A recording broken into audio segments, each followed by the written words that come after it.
Hola chicos, espero que se encuentren bien. Les habla el profesor Alejandro y a continuación vamos a realizar el video tutorial en el cual vamos a explicar la temática de la guía didáctica número 1 para el cuarto periodo para el área de química de los grados 11º de la institución.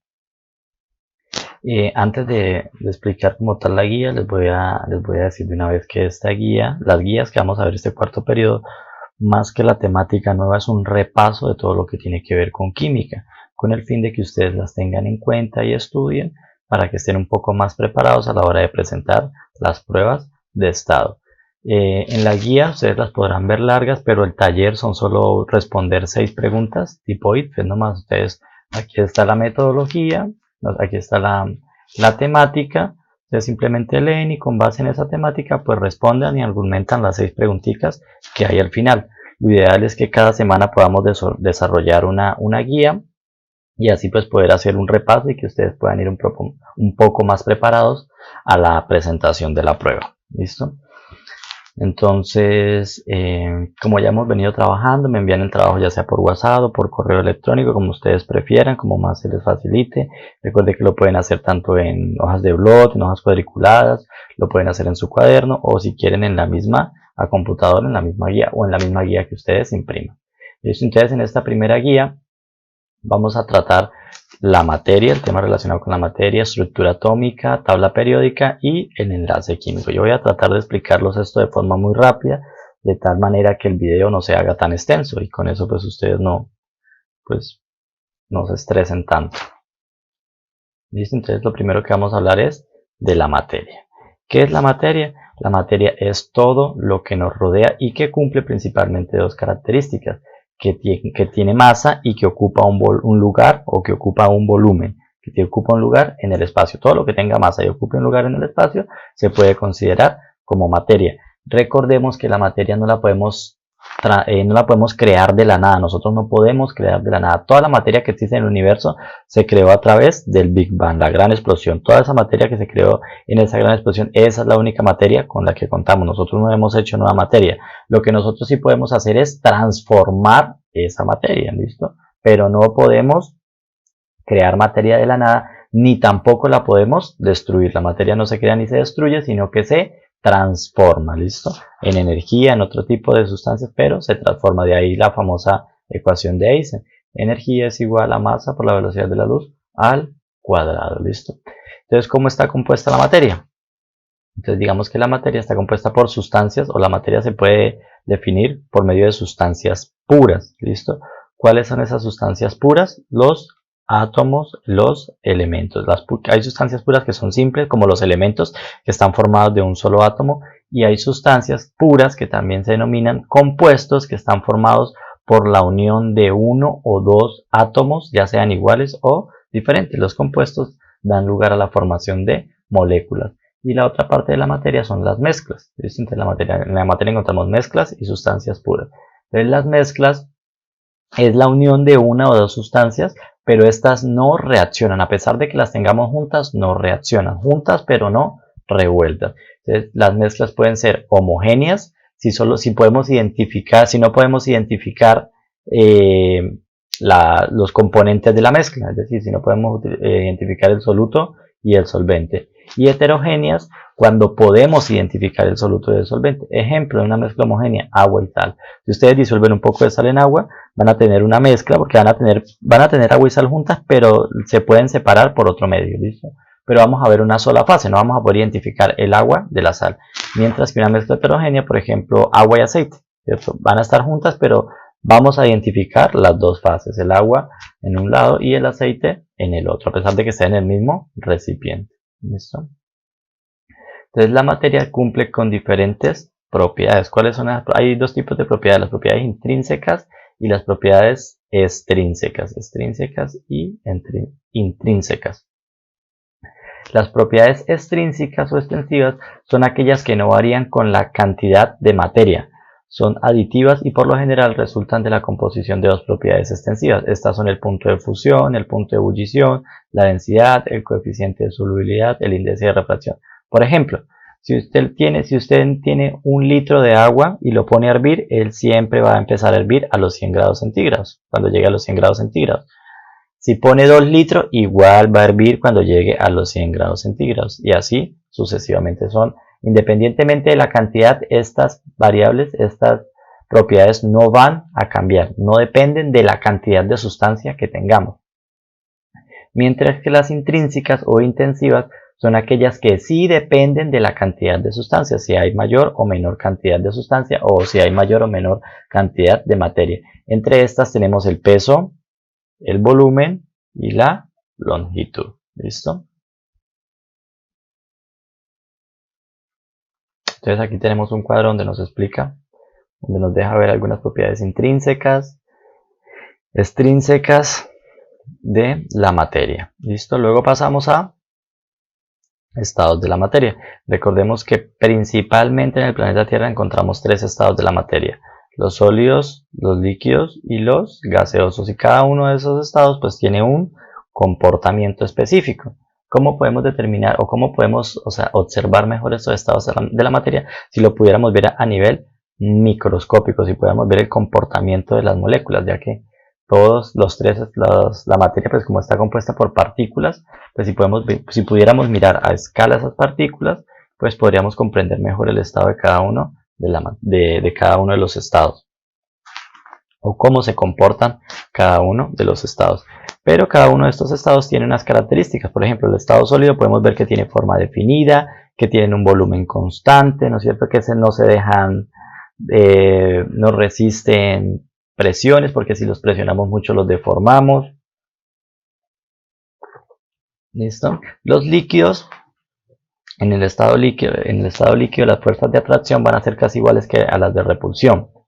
Es decir, que las moléculas van a estar como en un término medio. Los líquidos se caracterizan porque no tienen forma definida, sino que la forma que ellos toman es la forma que tenga el recipiente. Tienen un volumen definido. Los gases no tienen ni forma ni volumen definido, sino que dependen del recipiente en el cual nosotros los contengamos. ¿Listo? Aquí debemos encontrar un diagrama de cómo hacemos nosotros para cambiar de estado. Pues un ejemplo para una forma de poder cambiar de estado es agregando energía en forma de calor, ¿no es cierto? Si tenemos algo en estado sólido y le agregamos energía en forma de calor, lo pasamos al estado líquido, es decir, lo derretimos, ¿listo? Y si lo seguimos calentando, lo vamos a pasar al estado gaseoso, ¿listo? Entonces aquí tenemos cómo se llama, un cuadro donde nos muestra cómo se llama cada uno de los procesos que se dan en el cambio de estado. Recordemos que estos no son los únicos 3 estados de la materia que hay, ¿no? Está el plasma, están los condensados Bose-Einstein, hay condensados fermiónicos, hay una gran cantidad de estados, solo que en nuestro planeta principalmente observamos estos: los sólidos, los líquidos y los gaseosos. ¿Listo? Entonces aquí podemos ver el proceso, o cómo se denomina el proceso que se utiliza para pasar de un estado a otro. Entonces, cuando vamos a pasar de sólido a líquido, se le llama solidificación, que es lo que hacemos, disminuimos la temperatura, ¿no? Para pasar de líquido a sólido. El proceso contrario, es decir, para derretir los sólidos, lo vamos a llamar fusión. Para pasar de líquido a gaseoso, vamos a inyectar energía y se va a llamar vaporización.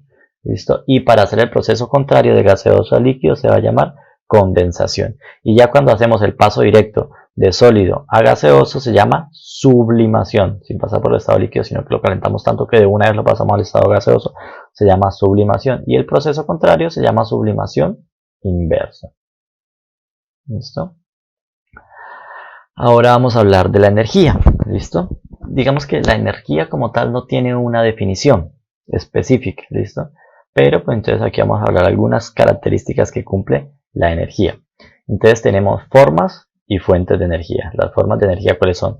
Energía lumínica, la podemos obtener a través del sol. La nuclear, que la tenemos a través de los núcleos de los átomos. La energía sonora, ¿no es cierto? La energía térmica, la energía química, eléctrica y mecánica o cinética, que es la energía de movimiento.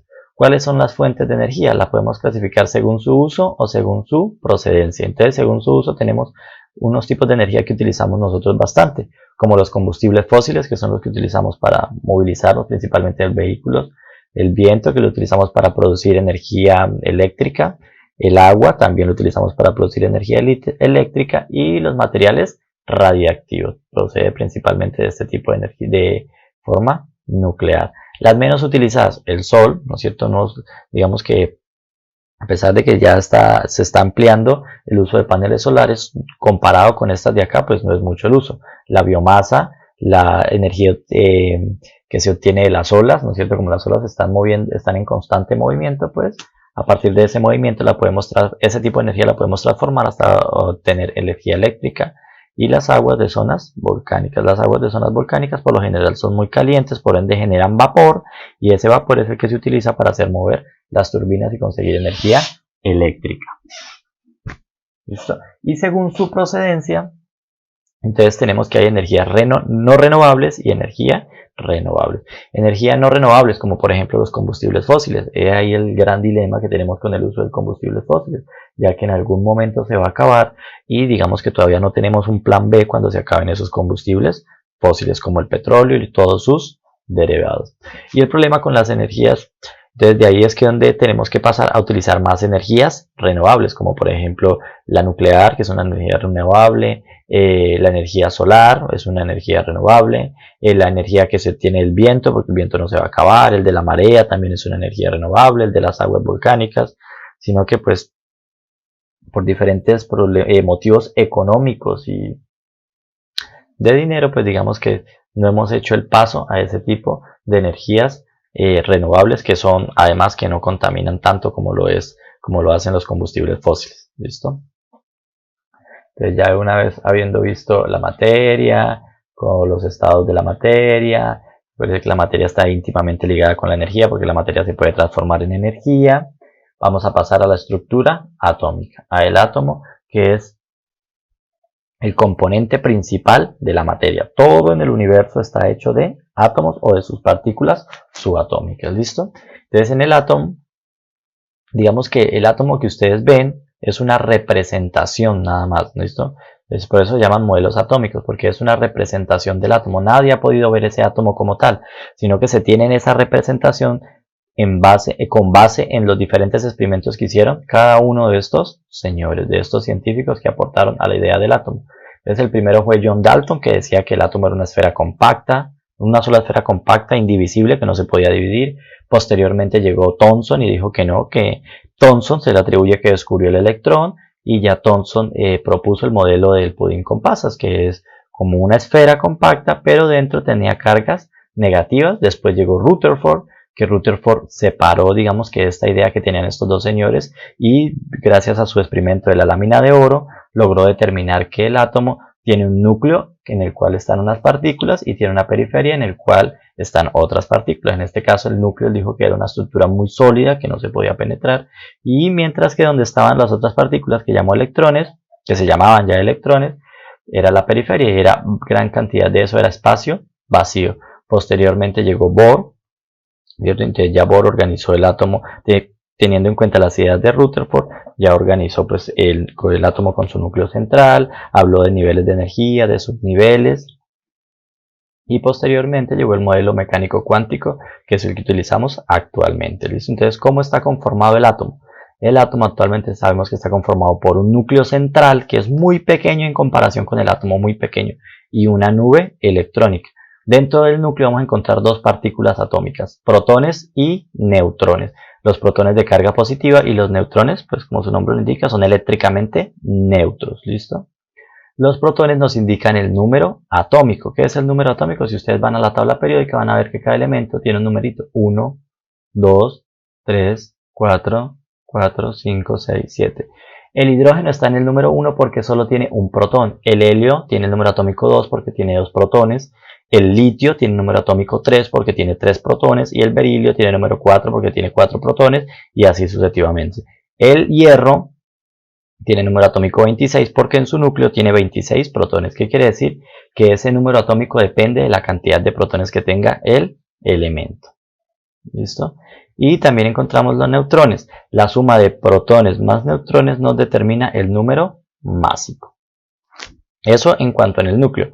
Ahora en la periferia encontramos la nube electrónica, que es donde van a estar girando pues los electrones. En esa nube electrónica digamos que tiene varias subdivisiones, ¿no?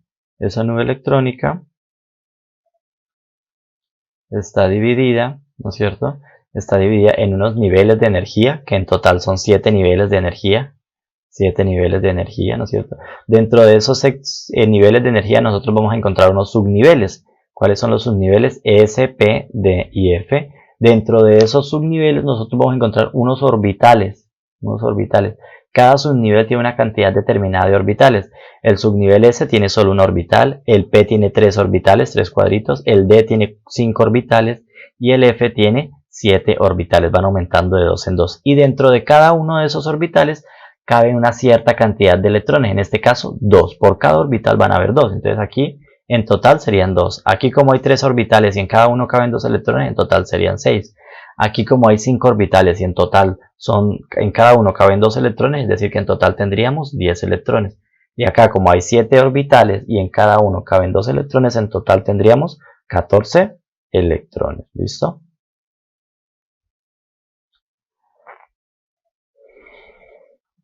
Listo. Entonces, forma de representar la estructura del átomo. Esta forma nos permite representar cómo están distribuidas las partículas dentro del átomo. Entonces, en el centro siempre vamos a encontrar el símbolo del elemento. En la parte de abajo el número atómico, que nos identifica el número de protones, y en la parte de arriba vamos a identificar algo que se llama número másico, que es la suma de protones más neutrones. Entonces aquí les explican cómo determinar cada uno de esos números. ¿Listo? Cuando hablamos de la periferia del átomo tenemos que hablar de la configuración electrónica. Entonces yo lo que les decía, en cada nivel hay una cantidad de subniveles y en cada subnivel hay una cantidad de electrones. Entonces en el primer nivel 2, en el segundo 8, en el tercero 18, en el 4 32, en el quinto se repite, en el 16 18 y en el 6 18 y en el 7 8 electrones. ¿De dónde sale esto? De el diagrama de Moller, de la configuración electrónica, ¿cierto? Esto que nosotros utilizamos aquí, ¿listo? 1s2, 2s2, 2p6. La configuración electrónica nos sirve para poder determinar cómo están distribuidos los electrones dentro de la nube electrónica. Además, con la configuración electrónica podemos hallar el grupo y el periodo en el cual se encuentra cada uno de los átomos. Recuerden que en la configuración electrónica, ¿qué quiere decir esto, no? El número grande nos indica el nivel de energía, la letra del subnivel, y este número pequeñito de exponente nos indica los electrones por cada subnivel. Por eso ustedes se dan cuenta que en el S siempre van a haber 2, en el P6, en el D10 y en el F 14. Y en el F siempre van a haber 14 electrones, porque es la máxima cantidad de electrones que vamos a encontrar en ese subnivel. ¿Listo? Entonces, con la configuración electrónica se pueden determinar cómo están ubicados los protones y los electrones dentro del átomo. ¿Listo? Los átomos pueden ser de diferente tipo. Entonces tenemos un ion. ¿Qué es un ion? Es un átomo. Por lo general los átomos están en estado neutro. ¿Qué quiere decir en estado neutro? Que tienen la misma cantidad de protones que de electrones. Como los protones son positivos y los electrones negativos, entonces están en estado neutro. No quiere decir que no tenga carga, sí tiene carga, solo que tiene la misma cantidad de cargas positivas que de cargas negativas. Entonces un átomo está en forma de ion cuando tiene carga positiva, tiene más cargas positivas o tiene más cargas negativas. ¿Listo? Los iones se pueden dividir en dos tipos. Catión, cuando el átomo está cargado positivamente. ¿Por qué está cargado positivamente? Porque tiene más protones que electrones. O anión, cuando el átomo está cargado negativamente. ¿Cómo se carga negativamente? Pues porque tiene más electrones que protones. ¿Listo? Entonces, el ion es un átomo que tiene carga positiva o negativa, es decir, que no está en estado neutro. El catión es cuando está en estado positivo, cuando está cargado positivamente, mientras que el anión es cuando está cargado negativamente. Los isótopos son átomos de la misma especie, es decir, del mismo elemento, pero con mayor masa atómica. Los isótopos son aquellos que tienen son elementos que tienen la misma cantidad de protones, pero diferente número de neutrones. ¿Listo? Para identificar qué es un isótopo, entonces es un átomo de un elemento que tiene de un mismo elemento que tiene la misma cantidad de protones, pero diferente número de neutrones. Y también tenemos átomos isobaros, que son átomos que poseen la misma masa atómica, pero diferente número atómico. ¿Listo? Si ustedes se dan cuenta, acuérdense que este era el número másico, el de acá arriba. A pesar de que son elementos diferentes, tienen el mismo número másico, mire, 3 y 3, pero tienen diferente número atómico. ¿Listo? Lo mismo estoy acá, el bromo y el criptón. Tienen el mismo número másico, pero diferente número atómico. Ahora pasamos a la tabla periódica. La tabla periódica que conocemos actualmente pues no existía así, sino que pues al igual que como sucedió con el átomo, vino evolucionando. ¿Listo? Entonces estos son los diferentes autores que participaron, los diferentes científicos que fueron proponiendo sus ideas para establecer la tabla periódica que nosotros tenemos actualmente, ¿no es cierto? La tabla periódica que nosotros tenemos actualmente se le debe al químico Dmitri Mendeleev, al ruso Dmitri Mendeleev, que fue el que acomodó o el que estableció la ley periódica de los elementos, es decir, que acomodó los elementos, pues teniendo en cuenta grupos. Acuérdense que la tabla periódica está en grupos y periodos, ¿listo? Entonces él no creó la tabla tal como está aquí, pero fue el padre que propuso este modelo de organización. La primera tabla que él propuso más o menos se vería así. Una de las grandes aceptaciones que tuvo esa tabla, todos estos tenían propiedades características, por eso se llaman propiedades periódicas, propiedades casi similares. Entonces, una de las principales, digamos que atribuciones que dio este señor fue que dejó algunos espacios vacíos, porque él sabía que estos espacios vacíos eran de elementos que todavía no se habían descubierto, pero él sabía que si el día que se descubrieran iban a ocupar esos espacios. La tabla periódica que tenemos actualmente se la debemos a Moseley, que fue el quien ordenó los elementos teniendo en cuenta su número atómico, es decir, el número de protones que tiene cada uno de los elementos. ¿Listo? Esta tabla que ustedes ven aquí, se la debemos a Moseley. Él fue el que organizó esa tabla teniendo en cuenta el número atómico. Entonces 1, 2, 3, todos los grupos tienen características similares. ¿Listo? Entonces dentro de la tabla periódica podemos encontrar los elementos representativos, que son todos los elementos del grupo A, es decir, estos y estos de acá, todos los del grupo A. Todos los del grupo A, 1A, 2A, 3A, 4A, todos estos son los elementos representativos. También tenemos los elementos de transición, que son todos los de la columna del B, toda esta columna acá. Y por último tenemos los metales de transición interna, o como se le conoce como tierras raras. Se le conoce como tierras raras porque no encajan con ninguno de estos de acá. ¿Listo? Esta tabla periódica, o sea, si la tabla periódica debería estar organizada de esta forma. Solo que para mejor ubicación, para no hacerla tan extensa, estos señores se cortan y se ponen en la parte de abajo y luego esto se pega, pero así debería de verse la tabla periódica normalmente. Listo, finalmente vamos a terminar con el concepto de enlace químico. ¿Qué es el enlace químico? Pues es la unión entre entre dos o más átomos, ya sea del mismo elemento o de diferente elemento. ¿Cómo se hace este enlace químico? Se hace por medio de los electrones de valencia. Recordemos que los electrones de valencia son los electrones que se encuentran en el último nivel de energía del átomo. Los electrones de valencia, mira, aquí tenemos un átomo. Los electrones de valencia son los que se encuentran en el último nivel de energía del átomo.